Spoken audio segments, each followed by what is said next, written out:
রাসূলুল্লাহ সাল্লাল্লাহু আলাইহি ওয়াসাল্লাম বলেন, মান সামা রমাদানা সুম্মা আতবাআহু সিত্তাম মিন শাওয়াল কানা কাসিয়ামিদ দাহর। যে ব্যক্তি রমজান রোজা আদায় করলো অতঃপর তার সাথে শাওয়াল মাসে আরো 6টি রোজা মিলাইলো, সে যেন পুরা 1 বছরের সওয়াব পেয়ে গেল। একটা সহজ হিসাব কই, কেমনে পাইলো সওয়াব? 1 বছরের সওয়াব কেমনে পায়? হাদিসে নবী আরেক হাদিসে এটার ব্যাখ্যা দিয়েছে, একদম সহজ। যেই কোনো নেক আমল আল্লাহ তাআলা কমপক্ষে 10-এর কমে নেকি দেয় না। এই যে ডান কাদের ফেরেশতা যিনি লেখে এবড়ার কাছে যে খাতা, এই খাতাতে 1 2 3 4 5 6 7 8 9 এই পর্যন্ত কোনো সংখ্যা নাই। না এনে নাই, এইটা কথা বোঝেন না। এমনি 1 থেকে 9 পর্যন্ত ঘর এবড়ার কাছে নাই, এনে নাই। এইটা এবড়া শুরুই করে 10তে, ডান কাদের ওয়ালা শুরু করে কততে, এটা এরপরে বাড়ে। আল্লাহ পাক দিলের হালাত দেখে বাড়ায়, কাউরে 70 700 7000 70000 7 লাখ 70 লাখ 7 কোটি 70 কোটি 70,000 কোটি।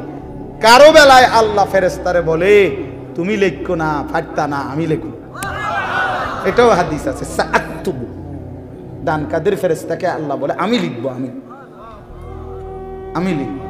তাহলে 1-এ 10 কমপক্ষে, 1-এ কত 10। তাহলে 1 মাস রোজা রাখলে রমজান 10 মাসের সমান সওয়াব। এই হলো 10। আর 6টা রোজা রাখলে 1-এ 10 মানে 60। 6 রোজায় কয়টা রোজা? 60টা রোজা। তো 60 দিনে কয় মাস? তো আর আগে আছে কত মাস? 10 মাস। 1 মাসে কয় মাস? 10 মাস। আর 60 দিনে কয় মাস? মোট কয় মাস হইল? এই তো বুঝছেন। এমনি বুঝাইলে সহজ, হাদিস এটা নবীজি এভাবে বুঝাইছেন। রমজানে 10 মাস আর 6 রোজায় 2 মাস, এই মোট হইল কয় মাস? 12 মাস। তাহলে ইনশাআল্লাহ এই রমজানের পরে এই 6টা রোজা রাখবেন। কিতাবের মধ্যে লাতাইফুল মাআরিফ ইবনু রজব হাম্বলি রহমতুল্লাহর লিখিত বিখ্যাত কিতাব, এখানে উনি এই 3টা কারণ বলছে 6 রোজা রাখলে 3টা লাভ। 1 নাম্বার, হাদিসে আছে যে ব্যক্তি কোনো বান্দা ফরজ এবং ওয়াজিবে যদি ঘাটতি হয় নাম ইবাদতে, তাহলে সুন্নাত এবং নফল দ্বারা সেই ঘাটতি আল্লাহ পূরণ করে দেয়। এই জন্য রমজানের 30 দিনের এই রোজা, ফরজ রোজা যা ঘাটতি হয়েছে, ত্রুটি বিচ্যুতি, এই 6 রোজার এই নফল দ্বারা আল্লাহ তাআলা সেই ঘাটতি পূরণ করে দেবে। 2 নাম্বার লাভ হইল, কোনো ব্যক্তি একটি ইবাদত করার পর পুনরায় ওই ইবাদত আবার যদি করতে পারে, তো এটা প্রমাণ করে হাদিসের বক্তব্য অনুপাতে তার পিছনের ইবাদতটা আল্লাহ কবুল করেছেন। কথা বুঝছেন? আপনারা একবার সুবহানাল্লাহ বলেন তো, আবার বলেন, আবার বলেন, আবার বলেন। এ দ্বিতীয়বার, প্রথমবার একটা কবুল হয়েছে দেখা বলার তৌফিক পাইছে। দ্বিতীয়বার একটা কবুল হয়েছে দেখা তৌফিক পাইছে। হাকিমুল উম্মত মুজাদ্দিদুল মিল্লাত হযরত মাওলানা শাহ আশরাফ আলী থানভী রাহমাতুল্লাহ আলাইকে তার এক মুরিদ প্রশ্ন করছিল, হযরত আমরা যে নামাজ পড়ি এটি কবুল হয়নি, বুঝার কোনো উপায় আছে? উনি বলছে আচ্ছা এটা পরে কমু, তুমি আগে আমার কয়েকটা কথার উত্তর দাও। গতকালকে সকালে তুমি নাস্তা করছিলেন? বলছে হ করছি। পেট ভরে খাইছিলেনি? জি পেট ভরে খাইছিলাম। তো বললেন তুমি গতকাল দুপুরে ভাত খাইছো নি? কহ খাইছি, দুপুরেও ভাত খাইছি। তুমি না সকালে পেট ভরে নাস্তা করছিলা, তো আবার দুপুরে ভাত খাইলা কেন? হযরত দুপুর হইতে হইতে আগের নাস্তা পেট এটা হজম হয়ে গেছে, আবার পেটে ভোক লাগছে, এই জন্য দুপুরে ভাত খাইছি। আচ্ছা দুপুরে পেট ভরে খাইছো নি? বলছে হ্যাঁ দুপুরেও পেট ভরে খাইছি। তো রাতে আবার ভাত খাইছো নি? হ্যাঁ রাতেও খাইছি। কেন খাইলা? তুমি না দুপুরবেলা পেট ভরে খাইলা, তা আবার রাতে খাইলা কেন? ওই লোক বলতেছে হযরত দুপুরের খানা রাত হইতে হইতে হজম হয়ে গেছে, আবার চাহিদা লাগছে, ভোক লাগছে, এই জন্য রাতের খাবার খাইছে।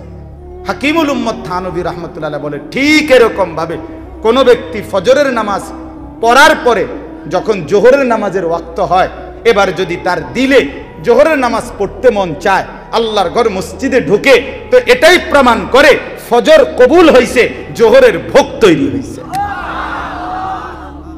জোহরের চাহিদা আসরে আবার গেলে প্রমাণ হয় জোহর কবুল হইছে, আসরের চাহিদা তৈরি হয়েছে। হ্যাঁ, কি মজার কথা না, সুন্দর কথা না এটা? তো ঠিক রমজানের 30 রোজা রাখার পরে যে ব্যক্তি পুনরায় এই মাসে আবার 6টা রোজা রাখতে পারবে, প্রমাণ হবে যে এই রোজার পরে সে আবার আল্লাহ তাকে পুনরায় রোজা রাখবার যে তৌফিক দিলেন, এটাই প্রমাণ করে পিছনের রোজা কি হয়েছে, কবুল হয়েছে। অতএব 1 নম্বরে হলো ঘাটতি পূরণ হবে ফরজ রোজার, 2 নম্বরে রমজানের রোজা কবুল হওয়ার একটা বাহ্যিক লক্ষণ 6 রোজা আদায় করার তৌফিক, আরেকটা হলো শুকর আদায়।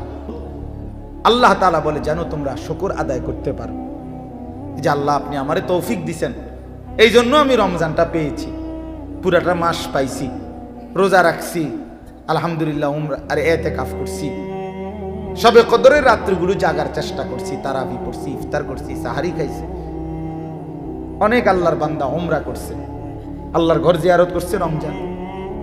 তো এই যে ইবাদত আমল করতে পারছি, এটার শুকর আদায় করা, আল্লাহ বলেন এটা আমি চাচ্ছি, তুমি রমজানের পরে শুকর আদায় করবে সারাটা বছর। তো এই শুকরের মুহাদ্দিসিনে কেরাম বলেন, মুফাসসিরিনে কেরাম বলেন, কোন ব্যক্তি রমজান পেয়ে খুশি হইল, কোন ব্যক্তি রমজানের ইবাদত করে সে যে খুশি হচ্ছে, এজন্যই তো শুকর করবে। এই শুকরের একটা নমুনা কি, মানে কি আদায় করলে বোঝা যাবে যে লোকটা রমজানের শুকর আদায় করছে, কথা বুঝছেন? তো মুফাসসিরিনে কেরাম, মুহাদ্দিসিনে কেরাম বলে, যে ব্যক্তি রমজান আদায়ের পর নবীজি সাল্লাল্লাহু আলাইহি ওয়াসাল্লামের নির্দেশিত শাওয়াল মাসের 6টি রোজা পুনরায় রাখে, তো বাহ্যিক প্রমাণিত হয় এই লোকটা বাস্তবিক অর্থে রমজানের শুকর আদায় করছে। আমি আজকে সকালে বাদ ফজর আমার বাচ্চাদেরকে নিয়ে তালিম, সকালে ফজরের পরে আমি এমনিতে বাসায় আমার সময় এদিকটা, এই টাইমটা একটু সময় তালিম করি বাসায় বউ বাচ্চাদেরকে নিয়ে। তো এই আজকে তালিমে বসে এটা ফয়সালা করছি যে আমরা 6 রোজা কেমনে রাখবো, কোন দিন থেকে শুরু করলে ভালো হয়, আমরা দাওয়াত সাবাত শেষ হইব কোন দিন, এগুলো সব মিলাইয়া নিছি, কথাবার্তা কইয়া নিছি। আমারটা আমি কইলাম না রে, আমারটা আমার মতো সুবিধা মতো, আপনারটা আপনার সুবিধা মতো।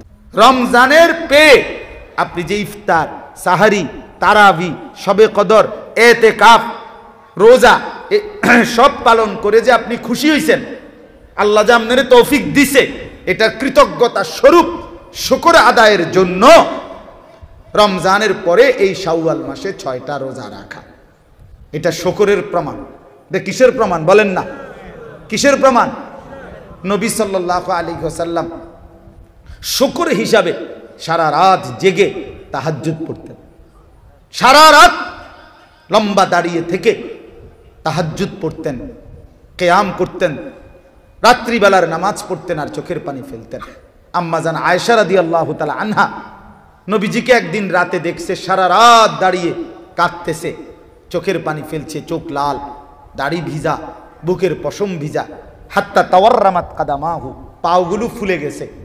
সকালবেলা আম্মা জান আয়েশা জিজ্ঞেস করছে, ইয়া রাসূলুল্লাহ, এতটা রাত আপনি জাগলেন কেন, এভাবে কাঁদতেছিলেন কেন, আপনার তো কোনো গুনাহ নাই, আপনি কেন এত কাঁদেন, আপনি কেন এত লম্বা দাঁড়িয়ে থাকেন? এ নবী সাল্লাল্লাহু আলাইহি ওয়াসাল্লাম তখন আয়েশাকে বলছে, আয়েশা তুমি জানো আমি সেই মুহাম্মদ, যে মুহাম্মদ জন্মের আগেই বাপকে হারাইছিলাম, আমি সেই মুহাম্মদ যে 4 বছর বয়সে মা হারাইছিলাম, আমি সেই মুহাম্মদ যে 8 বছর বয়সে দাদাকেও হারাই ফেলছিলাম। আমার মা ছিল না, আমার বাপ ছিল না, আমার দাদা ছিল না, আমার মাথার উপরে কোনো অভিভাবকের ছায়া ছিল না। আয়েশা, এমন এক এতিম অসহায় আমি মুহাম্মদকে যে আল্লাহ তামাম কায়নাতের সর্দার বানাইলেন, রাহমাতুল লিল আলামিন বানাইলেন, সমস্ত নবীদের সর্দার বানাইলেন, এত মর্যাদা যেই মনিব আমাকে দিলেন, আমি কি সেই মালিকের শুকর আদায় করব না? আফালা আকুনু আবদান শাকুরা, এই কথাটা বলছি, আফালা আকুনু আবদান শাকুরা। আয়েশা, আমি কি কৃতজ্ঞ শুকরকারী বান্দা হব না? আরে বলো কি, আমি কি আমার মনিবের শুকর করব না? অতএব যার ভিতরে রমজান পেয়ে খুশি এখন রমজান পেয়ে খুশি কে কে বলেন তো হাত উঠে। আপনারা রমজানে জীবিত ছিলেন তো? কথা কয় না, জীবিত ছিলেন, মারা যান নাই তো রমজানে? হাত নামান। অতএব আমরা সবাই খুশি কিনা? এই খুশির প্রকাশ শুকর দ্বারা। খুশির প্রকাশ কি দ্বারা? সেই শুকর আদায় করব আমরা ইনশাআল্লাহ 6টা রোজার দ্বারা।